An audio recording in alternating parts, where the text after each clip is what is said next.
கோழி மட்டும் ஒரு உயிர் இல்லையா? ஓனரமா போய் தப்பா நினைச்சிட்டமே.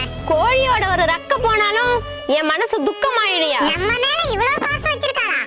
என் குடும்பத்துக்கு சோறு போடுறதே இந்த கோழிங்க தான். அது இல்ல மேடம். நிறுத்தியா.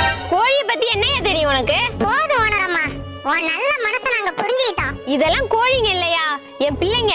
அம்மா எங்க மார்னிங்க தன்னாலா? மேடம் கோழியை உண்மையாவே அடிச்சு கொள்ள மாட்டோம், அடிக்கிற மாதிரி நடிக்க சொல்லுவோம், அவ்வளவுதான். நீ உண்மையா தான் அடிச்சு பாரு, அப்புறம் தெரியும் உனக்கு. மேடம் உங்க கோழி சும்மாலாம் நடிக்க வேண்டாம், அதுக்கு எவ்வளவு சம்பளமா நான் கொடுத்துறேன். என்ன பார்த்தா பணத்துக்கு மயங்குற மாதிரி இருக்கா? ஐயோ நான் அப்படி சொல்லலங்க. ஓனரம்மா நான் நடிக்க ரெடி. அதெல்லாம் வேண்டாம்பா, கஷ்டமா இருக்கும். கஷ்டப்பட்டாலும் பரவாயில்லம்மா, உங்களுக்கு காசு வருது இல்ல, அது போதும் எங்களுக்கு. இல்லப்பா, அவன் கொடுக்கற 500 ரூபாய்க்கு. சொல்றத கேளுங்கம்மா. சரிப்பா, அப்புறம் உங்க விருப்பம்.